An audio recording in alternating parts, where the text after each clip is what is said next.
Hello, everybody, and welcome to the podcast. So, in today's episode is all about cancer awareness. So, I'm going to be speaking to Tony Collier, who was diagnosed with advanced stage prostate cancer in 2017. He is an ambassador, awareness speaker, volunteer, and fundraiser for Prostate Cancer UK. He is also a trustee of Tackle Prostate. They're responsible for supporting all of the prostate cancer support groups across the UK. What's really interesting about Tony's experience is that he had no symptoms and he was also ultramarathon runner and multiple time marathon runner. Hope you enjoy the conversation and I hope it helps to spread awareness of prostate cancer amongst men. Good morning, Tony. Really appreciate your time coming on the podcast today. Hopefully we can do a lot to raise awareness around prostate cancer in men. How's things? Yeah, good, thank you. How about you? Yeah, I'm okay, thank you. One of the things that really shocked me when I was reading through the bio prior to this podcast was one, how fit you were, and I'm sure you're going to go into depth about how fit you were running for ultra marathons and many marathons. And the other thing that shocked me was how there was no symptoms. Yeah, absolutely. Yeah, it's a real shock. So yeah, I'm happy to talk through all that and tell you a bit about my story. Fantastic, Tony. I'd love to hear it. So when I was 45, I was sent for a medical by the firm that I worked for. And the outcome of that medical was they told me I was borderline clinically obese. And my blood pressure was so high that if I didn't do something about it, I'd be on drugs the rest of my life. And I guess I should have understood the fact that I was getting a little bit on the fat side because my kids used to call me Mr. Blobby. Um, and I hated the thought of being on drugs for the rest of my life. And that's really ironic because I'm now on drugs for the rest of my life to keep me alive. And I thought I was a fit guy back then. I wasn't a runner back then, but I played table tennis just below county standard and I played some social squash. And the gym where I played social squash had an informal running club. So I thought, well, if I start running with them, I might lose a bit of weight and get my life back on track, reduce the blood pressure. So I changed my diet, reduced salt, reduced alcohol intake, and started running with the running club, praying that I could keep up with them. And thankfully, I could. And then 2 years later, we became a proper running club affiliated to England Athletics. And our secretary at the time said, now we're a proper running club. We should all have a marathon on our CV. And I said, you're joking, aren't you? There's no way in a million years do I ever want to run a marathon. And she nagged and nagged and nagged. And she went on for about, I don't know, 2 months. And eventually, seven of us gave in and we entered the Amsterdam Marathon 2007. I was 50 in the February and the marathon was in the October. So I did my first marathon at 50. Strangely, one by one, the other six dropped down to the half marathon, leaving Billy No Mates doing his first marathon on his own. And then even to make it worse, I'm not bitter about this, honestly. They got the same medal and T-shirt that I did. Oh, good. So that was really annoying. Anyway, I said never again, and then I went on to say never again another 18 times. I did 19 marathons between the age of 50 and 59, including all six of the World Marathon Majors. And I became a pretty decent, I was never going to be elite, but I was just below a good above average club runner. I managed to do a 3:23 personal best for a marathon, which is pretty tasty, when I was 54. And then I heard about this ridiculous race in South Africa, and this was the turning point in my life medically. But I heard about this race called Comrades Ultramarathon. And we met a little old lady on a walking holiday. It's a really interesting story. And turned out she was a runner, started running late in life, and she was British national champion when she was 61 at all distances. And I asked her what her favourite race was, and she said Comrades. And I said, I've never even heard of Comrades. So tell me what it's all about. And she said, well, it was to commemorate the fallen heroes of the First World War. And it's a 56-mile ultramarathon from Durban to Pietermaritzburg. It's got 6,500 feet of climbing and it's usually 30 degrees. And for some reason, that felt like a good challenge. And I fell in love with the idea of doing Comrades. So I had a go in 2015 and I trained really hard. Picked up a bad injury about 6 weeks before, so I knew I wasn't going to finish, but I was running it for a children's charity, so I had to start. I got to 20 miles and pulled out in agony. And I went back again in 2016 and completed it at the age of 59. I did it in just under 10 hours. It was a 4.5 hour marathon, followed by another 4.5 hour marathon, followed by the slowest 5K crawl through the streets of Durban you're ever going to imagine. But it's safe to say that you're a very fit bloke. I was pretty fit back then. I was 10.5 stone. I'd lost 2.5 stone. I was really super fit. So I was a, sub-elite ultra marathon fit athlete. And then if you run this race 2 years on the trot, they give you a special medal, back-to-back medal. So I thought, well, I'm going to go back and do it. I was 60 in the February of 2017, and the race was on the 6th of June. Started training, and then in the February I did the Anglesey half marathon, which starts on a really steep downhill slope. And every time I put my right foot to the floor, I got this searing pain through my groin. And that went away when I went onto the flat bit, so it was fine. And of course, being a runner, because runners are idiots, you ignore pain because that's what we do. So I ignored it, and it got worse. And then in the April, right at the start of April, I ran the Manchester and Paris Marathon a week apart as training runs. And when I got back from doing that, I literally was in agony. I couldn't get my right leg out of the driver's side of the car without being in extreme pain. And I realised I wasn't going to be doing the ultramarathon on the 6th of June if I didn't do something about it. So I made an appointment to see a sports injuries doctor. Monday, the 8th of May, forever etched on my mind. My logic being a runner, well, you stick a cortisone injection in it and it'll be absolutely fine, no problem, and off we go. Anyway, I went to see him, and we pre-arranged an MRI scan. He saw the scan and then said, not seeing what I expected to see here, need to rule out anything untoward. Whilst you're here, just got to have a blood test and a chest x-ray. We're going, well, you don't need those for a groin strain. This is obviously something serious. And I mean, something really serious never crossed my mind, but anyway, then he said to me the following day, I've got you booked in for a CT scan, full body CT scan tomorrow. So you can imagine all sorts of extreme thoughts enter your mind, and that was pretty grim. So Tuesday, the 9th of May, I went to my running club as normal, just about to go for a pint with the lads, and I got a telephone call 8 o'clock in the evening, and it was a sports injuries doctor, and he said, really sorry to tell you, Tony. He said, but I'm 99% certain you've got prostate cancer. And I'm going, wow. And I was 15 minutes away from home, and I literally jumped in the car and drove home in floods of tears to break the news to my wife. And that was one of the hardest things I've ever done. I then went through 10 days of further tests, which included biopsies. In those days, the biopsies were done transrectally, which was pretty unpleasant. Bone scans. And then my wife and I went to see the urologist for the first time, and he said it's confirmed it is prostate cancer. He said, but the news is even worse. It's advanced stage prostate cancer. It's broken out of the prostate and into the surrounding bones. And then he said something like, and I guess you want to know what your prognosis is. We didn't really sort of say anything because we were still in a state of shock. He said, well, you might only have 2 to 3 years to live. And so I'd gone from being an ultramarathoner to being terminally ill effectively inside a few days, and it was incredible. It turns out that the cancer was actually in every bone in my body from pelvis to skull. And I'll talk a little bit about that in a second. But the prognosis was obviously devastating. Back then I had a 3-year-old grandson, Ethan, who absolutely dosed on each other. And all I could think about was the fact that I'm not going to get to see him become a teenager. Anyway, he was 10 a few last year, and I've now got 3 more grandchildren, and I feel very blessed to be here and very lucky. But being told you've got cancer is devastating, but being told it's incurable is just indescribable. And then this is the bit where it gets even worse. And I think this is the bit that people who are listening to the podcast really need to understand, is that early stage prostate cancer, when it's caught early, is completely curable.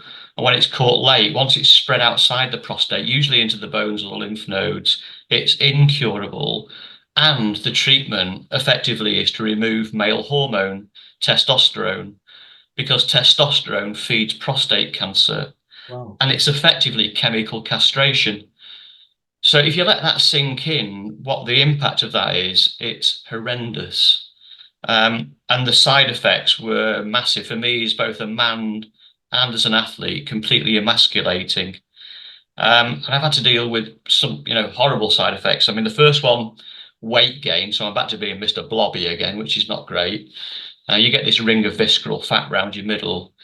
because you need testosterone to fuel muscle growth, you lose all your muscle mass. You lose bone density, so your bones break more easily. You get hot sweats and hot flushes. So I became much more sympathetic to menopausal ladies than I ever had been before. Fatigue, which is horrendous. I mean, you can go from your battery being full 1 minute to completely flat the next.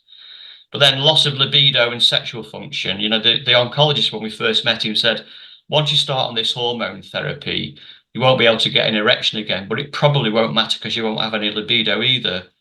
And I was 60 years old, and you don't think of your sex life as ending at 60. And my wife was only 58, but that's effectively what happened. I was chemically castrated, and it was just horrendous. That's really And then interesting about testosterone, though. I wasn't even aware of that. yeah, I mean that it feeds prostate cancer, and so they take it away, and it's grim. And then the mental health impact you can imagine. The anxiety. I get a blood test every 12 weeks, which tells me whether the treatment is still working or not. And you can imagine the blood anxiety that builds up before that. Mhm. But I unfortunately forgot the message about living life to the full. And I spent the first 18 months living, thinking way too much about dying. So much, I thought about dying so much that I lost the joy of living. And I realized I was doing this. My sister was admitted to a hospice for end of life care at the age of 54 for breast cancer. I was having business problems, struggling with my own side effects. I had a basically complete mental breakdown. But I realized that actually seeking help is a sign of strength and not a sign of weakness. Yeah. So I went for some support, some psychological support. I cried on the shoulder of a caseworker for 2.5 hours and felt so much better. And ever since then, I've lived life to the absolute maximum, tried to get joy out of every day, tried to help a few other people by telling my story and saving some lives. Um, I had private medical insurance back then, so I was very lucky. I avoided chemotherapy, got onto a new drug that was paid for by my insurers, but it also paid for psychosexual therapy, which my wife and I had together, which was wonderful. It reminded us about what a loving relationship was, that it wasn't just about penetrative sex. You could have intimacy without penetrative sex. And it's a real tragedy. It's a real health inequality that's not available on the NHS as a rule. And as you can imagine, the impact on my life, quality of life was pretty awful, and I can still do everything I used to be able to do. I just can't do it as well. I can't do it for as long. I can't do it as fast. I can't run like I used to do. I went from being a sub-elite athlete to a back of the pack plodder. But then I was absolutely furious. I found out that I had a right to a blood test at the age of 50, and I didn't know. This blood test is very simple. It's called the PSA blood test. It stands for prostate specific antigen. The prostate kicks this out into your bloodstream. And if you have an elevated level, it's indicative of something going wrong with the prostate. That might be prostate cancer. It might be something else. And I found out I'd had the right to this test from the age of 50. And at the first appointment with the urologist, my wife said, "How long do you think Tony's had this cancer developing?" And he said, "Well, because it spread so far around his body, probably 10 years. If I'd known about that right to that PSA blood test at age 50 and had it every year from 50 to 60, my cancer would have been caught early and I would have been cured. I'd had no symptoms whatsoever in that entire 10-year period until the groin strain started in the February before my diagnosis in the May. And my cancer was, the mass of it was in the pelvic bone. So the groin pain was stress fractures of the pelvis, but it was also in my hips, ribs, spine, neck, and skull. Virtually every bone in the body from pelvis to skull had a tumor in it. And I've got a picture of the scan, and it is horribly, horribly scary. So the message really to people listening to this is if you go and get that PSA blood test and you do have a prostate problem, you have maybe potentially prostate cancer, it can be cured, caught early. Please go and insist on getting that PSA blood test at your GPs, because if I had, I wouldn't be living with a terminal diagnosis now and all those horrible side effects.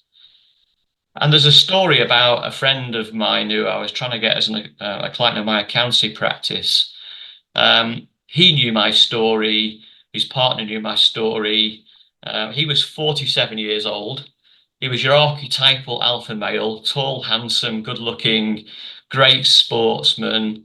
And he went to his GP and said, I need a PSA test. And the GP refused because he was too young and had no symptoms, which is really surprising because most men diagnosed early don't have symptoms. I'd had no symptoms.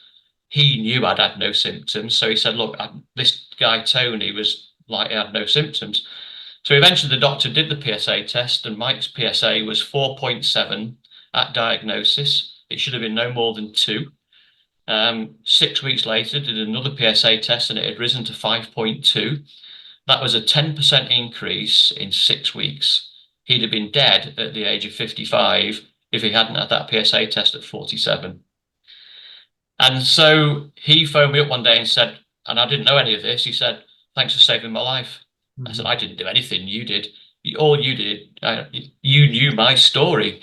So you did something proactive about your prostate health, and that's the message I'm trying to get across by doing what we're doing today. One of my questions, Tony, was going to be, what can you do as a younger man? You've just answered it there, but I'm 43 years of age now. Can I just go and get blood tests done? Obviously, having to pay for them and that, but is that a good? Well, the recommendation is for men over 50 should go and have a test. They're entitled to it. And you know, if you go to your GP, they can't refuse you if you insist. Men over 45 with a family history, and black men over 45, because men with a family history are 2.5 times at risk. So my son is now 2.5 times at risk, and black men are at twice the risk of white men. And so you'd struggle to get one younger unless you had symptoms. So quite often I say to people, well, just pretend you've got some symptoms, but I shouldn't really say that. But that's the key, really. It's once you're at 50, every year or two.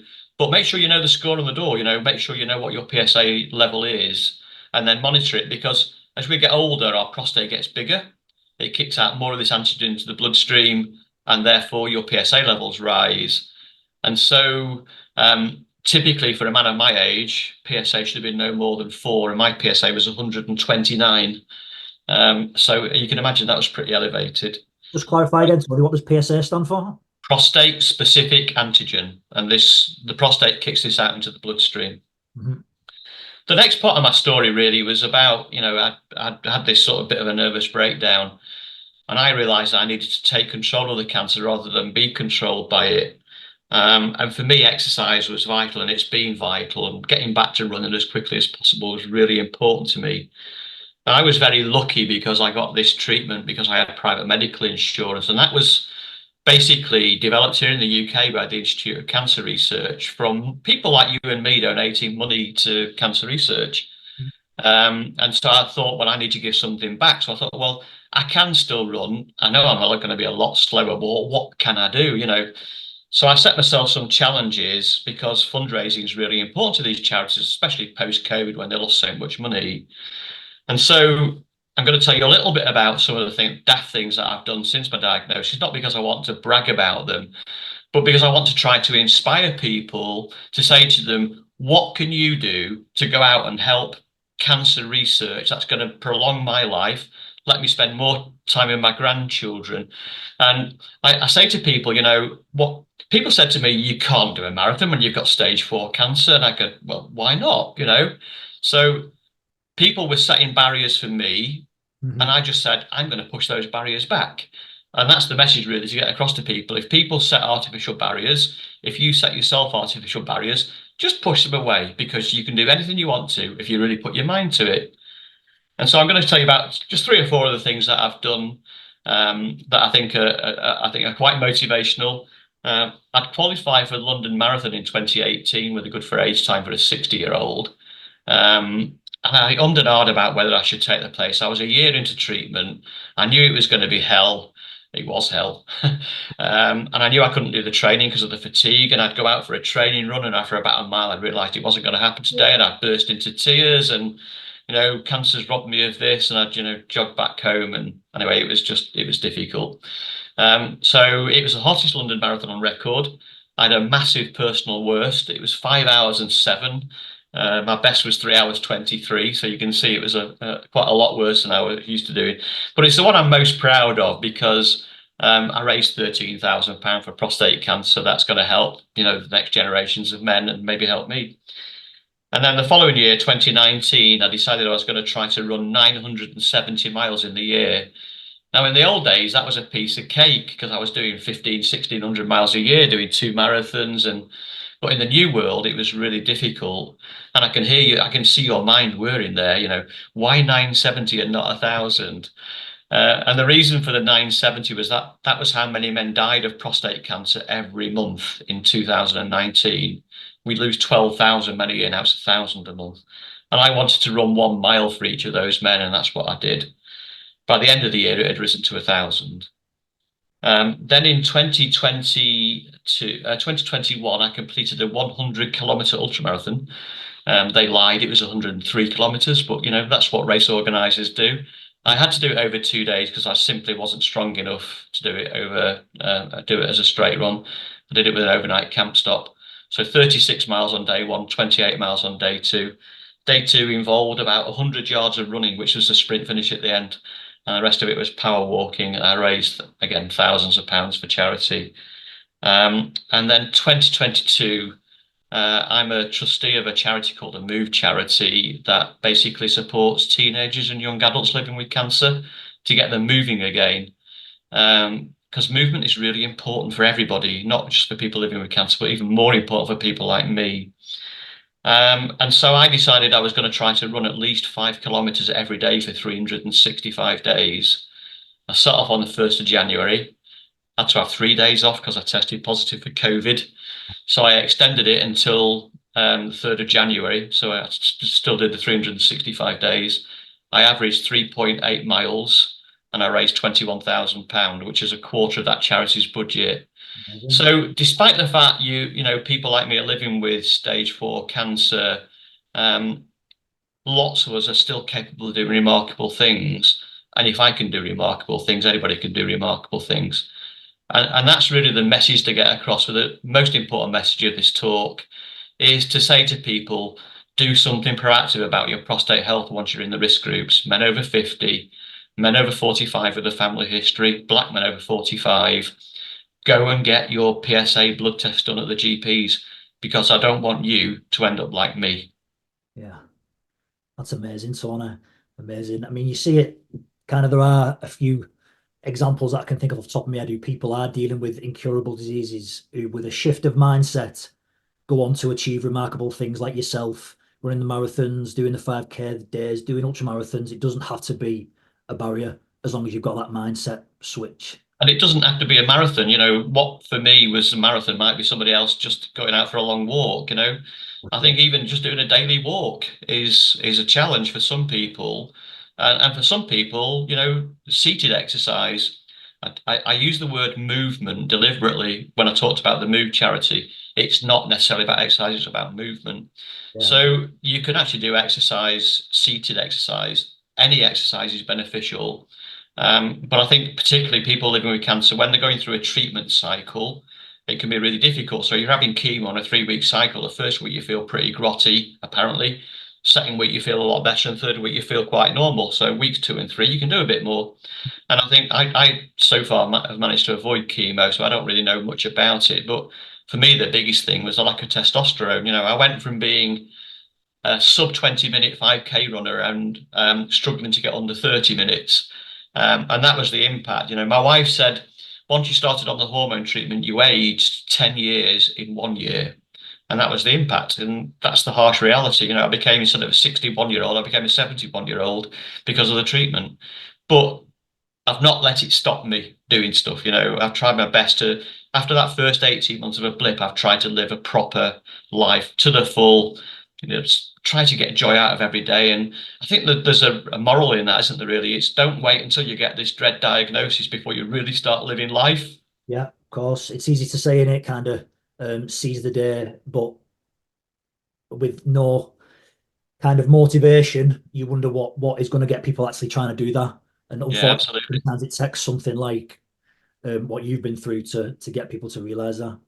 And I think if people get the message from this, don't wait, just do it now. If you want to go and do something remarkable, do it now. If you can raise some money for Prostate Cancer UK, even better still. Thank you, Tony. I appreciate your time this morning. Is there anything else you want to just clarify or add before we finish? No, I just think that with the PSA blood test has had a bit of a bad rap in the press and medically, and that's generally because GPs have not kept up to date with the diagnostic process. In the old days, if you had a raised PSA, they did transrectal biopsy that could lead to infection and all sorts of complications. Nowadays, if you have a raised PSA, they do a multiparametric MRI scan before they do a biopsy, and then they can do it very targeted. They don't do them transrectally anymore, so the risk of infection is massively reduced. But unfortunately, our GPs haven't caught up with all this yet. And so some GPs have died in the wool. The PSA test does more harm than good, but it's the only way we can start the diagnostic process at the moment. And without having that blood test, you could end up like me. Don't end up like me. Yeah, brilliant, Tony. I'll put all the links to some of the charities you've mentioned in the notes below the video and the podcast, and that so people can check them out as well. Well, appreciate your time this morning, mate. Thank you very much for sharing your amazing story. Thanks, David. Good to speak to you. See you soon. Cheers, Tony. Thank you.